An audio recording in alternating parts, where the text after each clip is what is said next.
Pensemos en esto un momento. Esa persona que nos saca de quicio, ¿es su arrogancia? ¿Su pereza? Jung diría que eso es una proyección. Lo que nos irrita con esa intensidad en los demás es muy a menudo un rasgo de nuestra propia sombra que nos negamos a ver. Estamos viendo nuestro propio reflejo oscuro en un espejo ajeno. O hablemos del autosabotaje. Nos ponemos una meta, sabemos perfectamente lo que hay que hacer, pero hay una fuerza invisible que nos frena, que nos hace procrastinar, que nos lleva a cometer los mismos errores una y otra vez. Esa es la sombra en acción, susurrándonos desde el inconsciente que quizás, muy en el fondo, no merecemos conseguirlo.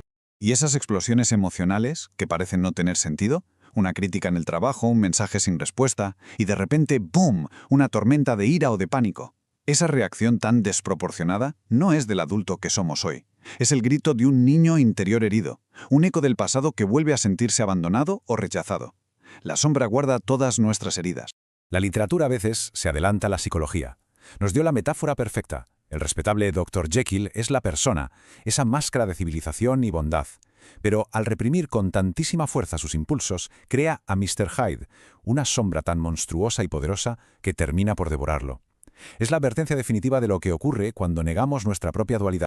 Entonces, la gran pregunta es, ¿estamos condenados a convertirnos en Mr. Hyde? Jung diría que no, en absoluto. La solución no es reprimir con más fuerza, sino todo lo contrario. Es iniciar un descenso valiente, un viaje consciente para conocer por fin a esa bestia que llevamos dentro. Y a ver, seamos sinceros, este viaje no es un paseo por el parque.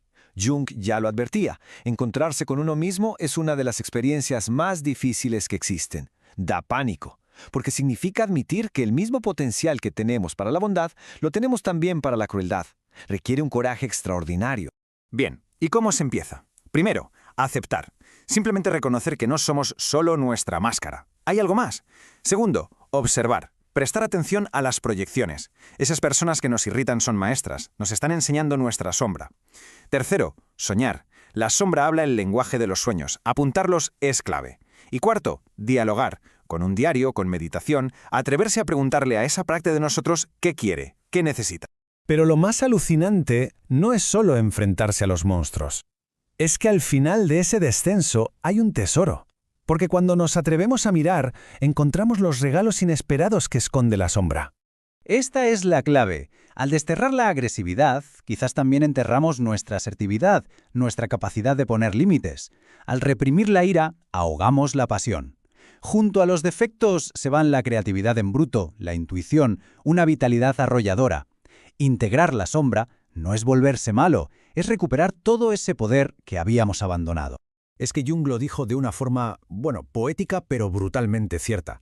Solo en nuestro abismo podemos encontrar la fuente ardiente de la vida. La verdadera fuerza, la que nos impulsa a crear, a amar con locura, a vivir de verdad, no está en la superficie controlada de la persona, está en ese fuego indomable que arde en nuestra oscuridad. Y que esto quede muy claro. La meta de este viaje no es la perfección, es la totalidad. Una persona psicológicamente completa no es la que no tiene oscuridad, sino la que ha aprendido a vivir con ella, a integrarla. Es alguien que conoce su capacidad tanto para construir como para destruir, y elige conscientemente. Y ahora vamos a alejar el zoom un momento, porque este mecanismo no solo funciona a nivel individual. Las sociedades, las culturas, las naciones enteras también tienen una sombra colectiva. Cuando una sociedad no es capaz de hacerse cargo de su propia oscuridad, busca un chivo expiatorio, proyecta sus miedos y sus defectos en un grupo enemigo, y la historia está manchada con las consecuencias. La caza de brujas, el nazismo, el racismo, son las cicatrices que deja una sombra colectiva sin reconocer, desatando un horror que es difícil de calcular. Y aquí es donde todo conecta. Cuando uno deja de proyectar sus demonios en los demás, deja de alimentar el odio y la división del mundo. Al hacerse responsable de la propia oscuridad, uno asume su pequeña parte de la oscuridad del mundo. Y ese, quizás, es el acto más revolucionario y sanador que se puede hacer. Así que, al final, esto va mucho más allá de una simple teoría psicológica. Es una invitación, una puerta abierta hacia una versión de nosotros más completa, más auténtica y más poderosa. Ahora que la puerta está localizada, la verdadera pregunta es, ¿nos atrevemos a mirar lo que hay al otro lado? Imaginemos que existe una parte de nosotros, oculta, sí, pero increíblemente poderosa, que dirige nuestra vida sin que nos demos cuenta. El gran psicólogo Carl Jung la llamó la sombra. Y hoy no solo vamos a sacarla a la luz, sino que vamos a descubrir cómo convertirla en nuestra mayor aliada. A ver, Jung con esto fue radical. La iluminación no va de imaginar figuras de luz, no, se trata de hacer consciente la oscuridad. No es cuestión de ignorar a nuestros demonios, sino de tener el valor de mirarlos a los ojos. Es un viaje, y uno muy valiente, a lo más profundo de nuestro ser. Y aquí viene la idea que puede cambiarlo todo. ¿Y si esa agresividad que a veces nos desborda, ese egoísmo o esos miedos tan profundos no fueran enemigos a batir? ¿Y si, en realidad, fueran como cofres del tesoro, escondiendo una energía vital capaz de transformar por completo nuestra vida? Para entender la sombra, primero tenemos que hablar de su opuesto, de esa máscara que llevamos puesta casi todo el tiempo, la cara que le mostramos al mundo. Jung la llamó la persona. Es que desde que nacemos, aprendemos qué partes de nosotros son aceptables para la familia, los amigos, la sociedad. Con esos rasgos vamos puliendo una máscara, una versión idealizada de nosotros que está diseñada para gustar, para encajar y, lo más importante, para ocultar todo lo demás. Fijaos en esta dualidad, porque es la clave de todo. Son las dos caras de la misma moneda. Mientras esculpimos nuestra persona con lo que consideramos bueno y aceptable, ¿qué pasa con la demás? ¿La ira, la envidia, la pereza? Pues no se evaporan. Las desterramos al sótano de la mente y allí, en la oscuridad, se agrupan para formar la sombra. Una segunda personalidad, viva y, sobre todo, hambrienta. Y claro, aquí es donde la historia se pone interesante. O peligrosa, según se mire, porque esa parte que hemos encerrado no se queda quieta, quiere ser escuchada, quiere vivir, y si la ignoramos va a encontrar la forma de salir a la superficie, a menudo de las maneras más inesperadas y, sí, destructivas. Pensemos en esto un momento. Esa persona que nos saca de quicio, ¿es su arrogancia? ¿Su pereza? Jung diría que eso es una proyección. Lo que nos irrita con esa intensidad en los demás es muy a menudo un rasgo de nuestra propia sombra que nos negamos a ver. Estamos viendo nuestro propio reflejo oscuro en un espejo ajeno. O hablemos del autosabotaje. Nos ponemos una meta, sabemos perfectamente lo que hay que hacer, pero hay una fuerza invisible que nos frena, que nos hace procrastinar, que nos lleva a cometer los mismos errores una y otra vez. Esa es la sombra en acción, susurrándonos desde el inconsciente que quizás, muy en el fondo, no merecemos conseguirlo. ¿Y esas explosiones emocionales, que parecen no tener sentido? Una crítica en el trabajo, un mensaje sin respuesta, y de repente, ¡boom!, una tormenta de ira o de pánico. Esa reacción tan desproporcionada no es del adulto que somos hoy. Es el grito de un niño interior herido, un eco del pasado que vuelve a sentirse abandonado o rechazado. La sombra guarda todas nuestras heridas. La literatura a veces se adelanta a la psicología. Nos dio la metáfora perfecta. El respetable Dr. Jekyll es la persona, esa máscara de civilización y bondad. Pero al reprimir con tantísima fuerza sus impulsos, crea a Mr. Hyde, una sombra tan monstruosa y poderosa que termina por devorarlo. Es la advertencia definitiva de lo que ocurre cuando negamos nuestra propia dualidad. Entonces, la gran pregunta es, ¿estamos condenados a convertirnos en Mr. Hyde? Jung diría que no, en absoluto. La solución no es reprimir con más fuerza, sino todo lo contrario. Es iniciar un descenso valiente, un viaje consciente para conocer por fin a esa bestia que llevamos dentro. Y a ver, seamos sinceros, este viaje no es un paseo por el parque. Jung ya lo advertía, encontrarse con uno mismo es una de las experiencias más difíciles que existen. Da pánico, porque significa admitir que el mismo potencial que tenemos para la bondad, lo tenemos también para la crueldad. Requiere un coraje extraordinario.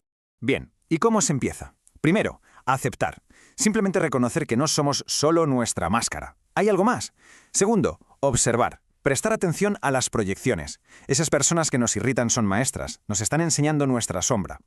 Tercero, soñar. La sombra habla el lenguaje de los sueños. Apuntarlos es clave. Y cuarto, dialogar. Con un diario, con meditación, atreverse a preguntarle a esa parte de nosotros qué quiere, qué necesita. Pero lo más alucinante no es solo enfrentarse a los monstruos. Es que al final de ese descenso hay un tesoro. Porque cuando nos atrevemos a mirar, encontramos los regalos inesperados que esconde la sombra. Esta es la clave. Al desterrar la agresividad, quizás también enterramos nuestra asertividad, nuestra capacidad de poner límites. Al reprimir la ira, ahogamos la pasión. Junto a los defectos se van la creatividad en bruto, la intuición, una vitalidad arrolladora. Integrar la sombra no es volverse malo, es recuperar todo ese poder que habíamos abandonado. Es que Jung lo dijo de una forma, poética pero brutalmente cierta. Solo en nuestro abismo podemos encontrar la fuente ardiente de la vida. La verdadera fuerza, la que nos impulsa a crear, a amar con locura, a vivir de verdad, no está en la superficie controlada de la persona, está en ese fuego indomable que arde en nuestra oscuridad. Y que esto quede muy claro.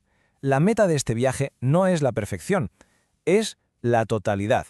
Una persona psicológicamente completa no es la que no tiene oscuridad, sino la que ha aprendido a vivir con ella, a integrarla. Es alguien que conoce su capacidad tanto para construir como para destruir, y elige conscientemente. Y ahora vamos a alejar el zoom un momento, porque este mecanismo no solo funciona a nivel individual. Las sociedades, las culturas, las naciones enteras también tienen una sombra colectiva.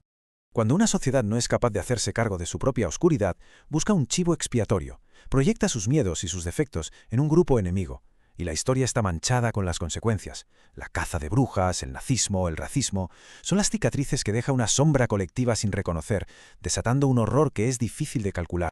Y aquí es donde todo conecta. Cuando uno deja de proyectar sus demonios en los demás, deja de alimentar el odio y la división del mundo. Al hacerse responsable de la propia oscuridad, uno asume su pequeña parte de la oscuridad del mundo.